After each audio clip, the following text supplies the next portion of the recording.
It attracts all things that love light. Moths, butterflies, bees,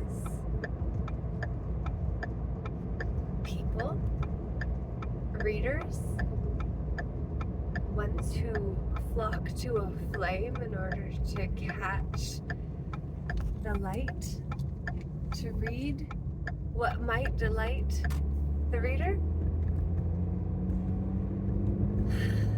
It's true. We get to choose. What are we choosing and why?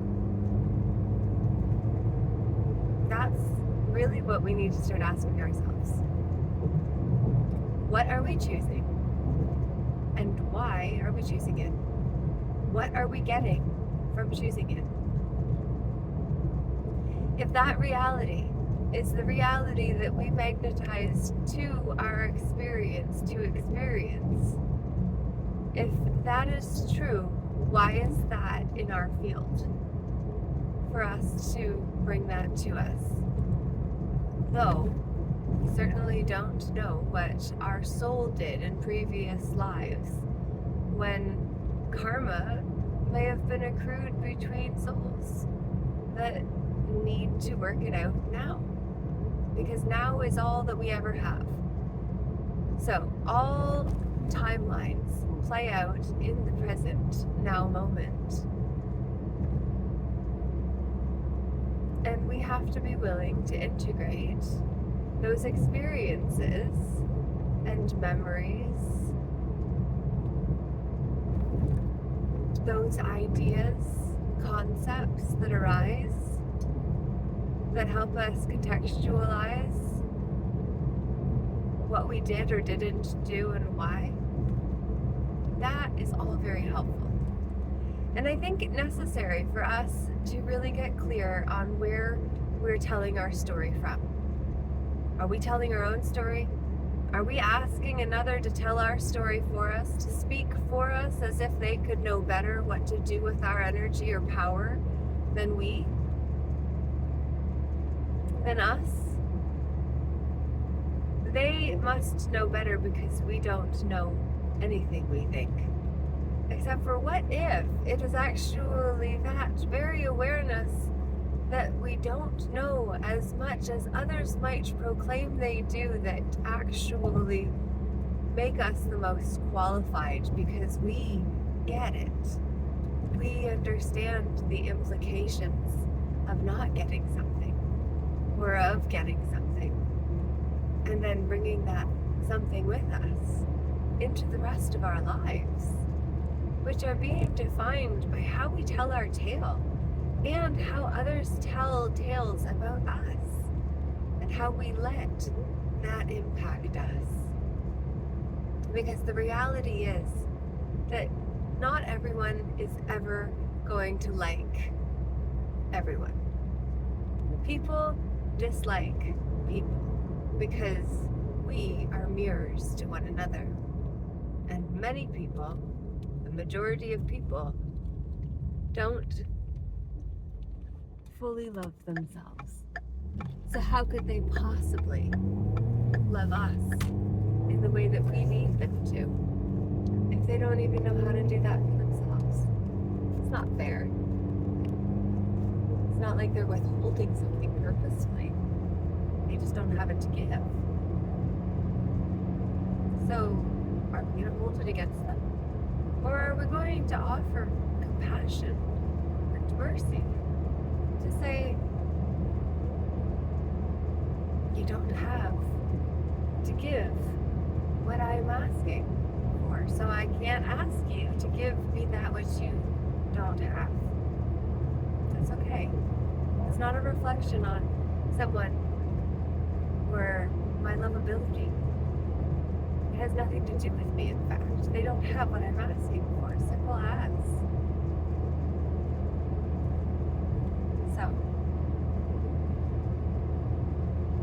when we realize that, when we realize that it is us who cause us harm, when we let someone else speak for us or tell stories about us, after the fact that we cannot defend if we are not living to do so, it's very real in the fact that we can only heal and feel anything. Energetic, emotional, mental. We don't feel mental thoughts. We see them. We think of them. We don't feel them in quite the same way that we do our emotions, or the energies in motion in our midst. So, all of these ideas I share because I care about where you are sharing your story from. What position? First, second, or third, it matters. And it will matter in the law as well. In the legal system, your natural person is your first person. The legal person is your third person. Did you know that you are distinctly different? That they actually follow different charters or constitutions? Because one is constitutionally based on what the man is made of, based on being a man of competent capacity who can hold that first person office of man of capacity, compared to the legal person who is a third person, ward, imbecile, minor, unable to speak for themselves, and therefore must be advocated for by the agent, who is the split title holder, neither having all the benefits or duties and responsibilities, but those being shared between two. It's called a shared title, or a split title. And it's significant to you, even if you don't know it. It's kind of like when you come into Dr. and Mrs. Vandertramp's realm of La Maison d'Etre, where we become debtors to one another within Hyro's prism of the hourglass of our glass of life that gets converted into what is unreal. When we enter into the public, we can just put our tip in.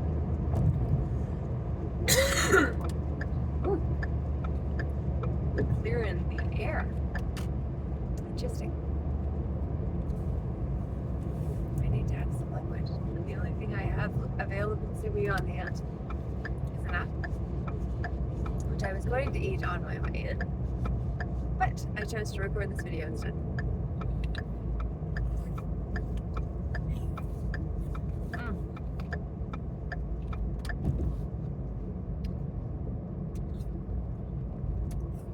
Very tart.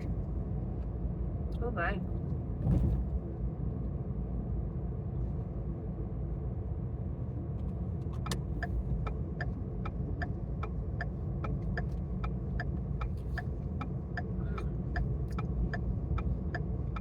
So lovely. So grateful. I'm going to be on my yoga mat in about 10 minutes for an hour class. It's like my temple. I was talking to another member on Thursday, yesterday, and she said about telling friends that this is where she goes to church on Sundays, essentially, to practice. Feel great on the license plate. And that is what this does for us. Which is why we are making it happen. And instead of waiting,